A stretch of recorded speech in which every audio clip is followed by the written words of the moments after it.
O governo de Angola está a ficar sem paciência por causa dos mais de 2 bilhões de dólares dos marimbondos depositados em Singapura, na Suíça e nas Bermudas. Por isso, o presidente da República de Angola, hoje, durante a abertura do ano judicial, disse: nenhum país tem o direito de reavaliar, de julgar as decisões tomadas nos tribunais de Angola. O dinheiro de Angola que está fora deve ser repatriado. E vocês, toda a parte do mundo, com maior realce esses países que a pedaço citei, não têm direito de reavaliar os processos que foram julgados e decididos em Angola. Vale aqui lembrar que vários projetos em Angola estão a depender da repatriação desses capitais. O presidente angolano, durante o seu discurso na abertura do ano judicial, falou sobre os desafios que Angola tem enfrentado, dos avanços que Angola tem enfrentado. Também aqui claramente comentaremos esta afirmação do presidente de que ninguém deve avaliar as nossas decisões lá para fora, seja lá quem for. Vale também aqui lembrar que em relação aos avanços do sistema judicial angolano, o presidente angolano disse que Angola evoluiu bastante porque aumentou-se a rede de tribunais, porque aumentou-se a formação de quadros na área, porque a luta contra a corrupção avançou bastante, recuperaram-se alguns ativos e Angola tem cooperações com 11 países e nessas cooperações também enquadram-se o processo de extradição e cooperação na tramitação, transformação, na tramitação, transferência de informações, portanto. E, a nível de desafios, também falou sobre alguns que claramente estão a fazer patinar o governo angolano em relação às várias questões que envolvem o problema do judiciário. Faz like, subscreva antes que te esqueças. Se você é uma pessoa que gosta de tecnologia, gostava de aprender a desenvolver websites, ou então gostava de formar o seu filho, o seu sobrinho nesta área de tecnologia, também na era da internet, e quem domina o desenvolvimento de websites, claramente poderá ganhar muito dinheiro amanhã. No entanto, pode contactar aqui o Salomão Pena, que é engenheiro informático, está aqui o seu WhatsApp, tem um curso de desenvolvimento de websites e, no entanto, está aqui o WhatsApp, está aqui a code, fala com ele e dizes mesmo que vens a partir do canal Joaquim Kanumba, claramente fará um atendimento mais aproximado.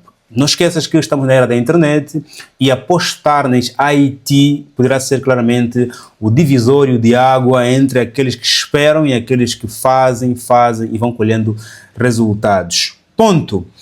Qual é o meu comentário em volta desta matéria? Sem antes mesmo lembrar que os meus livros estão disponíveis na Amazon, no meu site, podes comprar a partir de qualquer parte do mundo. E se estiveres em Angola e queres ler um desses livros aqui, no primeiro comentário está ali um link do meu WhatsApp e que eu falarei consigo, então alguém claramente que trabalha comigo.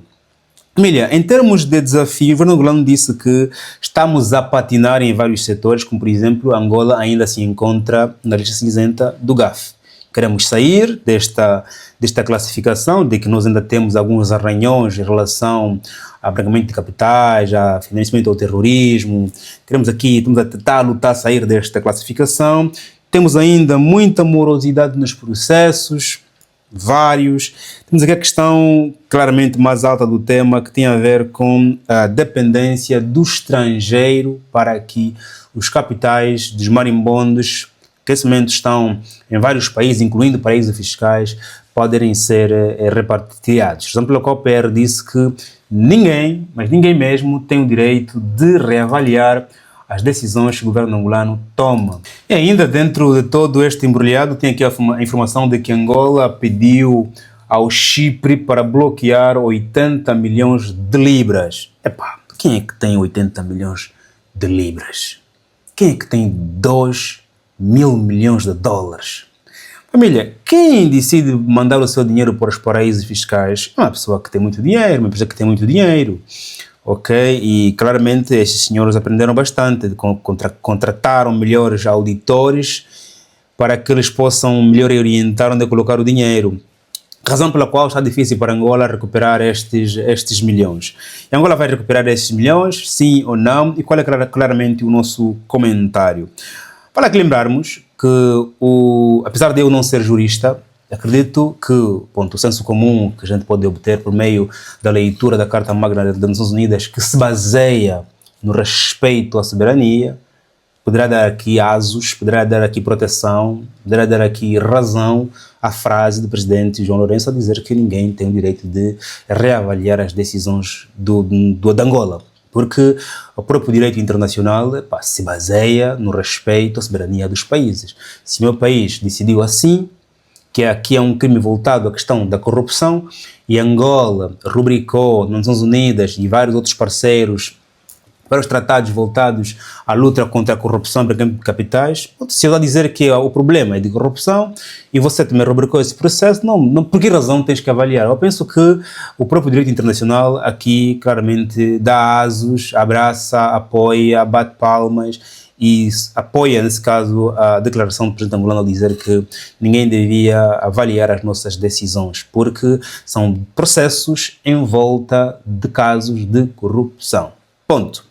Agora, há outros desafios internos naquele país, né? Porque esses dinheiros que são depositados em paraísos fiscais, por serem paraísos fiscais, alguns têm lá, processos voltados, né, ao sigilo, direito de sigilo, em que esses processos para serem desbloqueados é tanta burocracia ou é tão caro que até às vezes o país que está a pedir o dinheiro de volta desiste.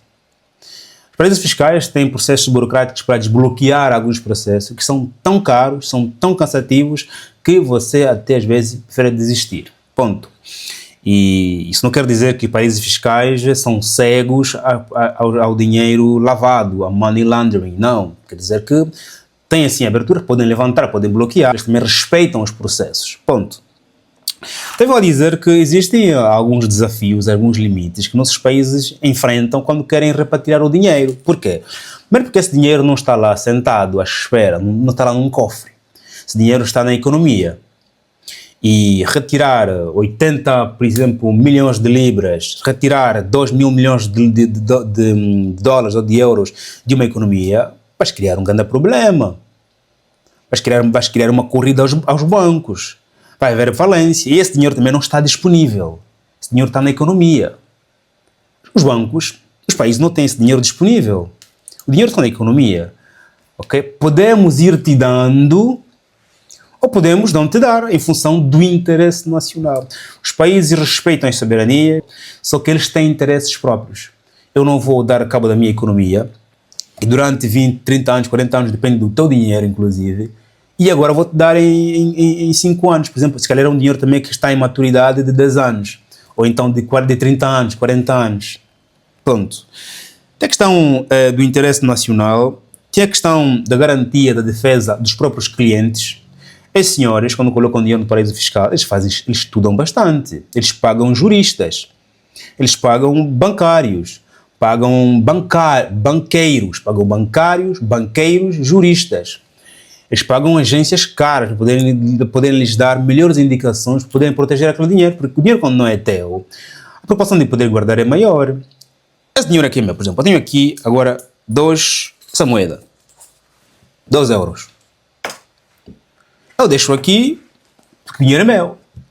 Se eu tivesse roubado esse dinheiro aqui à minha mulher, ou então aqui a alguém, eu tinha que guardar esse dinheiro muito bem guardado. Para a pessoa não poder ver, porque se ela ver, ela vai reconhecer. Razão pela qual esses senhores que retiram dinheiro de um país, mandam para outros paraísos, estudam muito, têm maior preocupação em poderem proteger aquele dinheiro que não é deles. Por isso é que alguns preferem construir condomínios, construir arranha-céu, porque ele quer ver a coisa guardada em um espaço que está mesmo seguro. Um arranha-céu, um condomínio está mesmo seguro.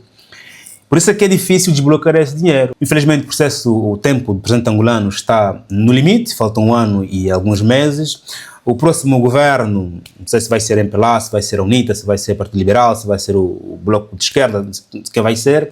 Será mesmo interesse ou vai renegociar esses processos com os próprios marimbondos ou vai esquecer tudo isso? Portanto, e o tempo, a janela, né, de cobrança está a ficar claramente apertado e eu acho que em função mesmo do interesse nacional naqueles países, por isso é que o dinheiro ficará difícil. Agora, há países que têm com Angola, por exemplo, tratados bilaterais. Só que que me parece não é o caso de Singapura, Bermudas e da Suíça, razão pela qual fica muito mais difícil porque, como eu disse no princípio, quem guarda dinheiro que foi roubado guarda muito bem guardado, porque ele sabe que assim o dono pode algum dia procurar por este valor. Razão pela qual, não existindo um tratado bilateral contra a corrupção entre esses países, ok, esse dinheiro estando envolvido na economia desses países, existindo processos de proteção ou de sigilo bancário naqueles países, fica difícil Angola recuperar esse dinheiro, mas pode recuperar em função também do interesse do governo daquele país e também dos outros mecanismos que Angola pode utilizar, poder aqui pressionar aqueles governos a poderem devolver esses milhões, esses bilhões. Qual é o seu palpite em relação a esse tema? Você acha que o presidente angolano esteve bem, ficou bem colocado? Acha que a Angola vai conseguir recuperar esses milhões? Ou é melhor esquecê-los e focar claramente naquilo que nós temos agora e avançar o país para não ficarmos presos no dinheiro que está ainda no rabo da galinha? Qual é a sua opinião em volta dessa matéria? Faz um like, se inscreva, estamos juntos. Até já, família.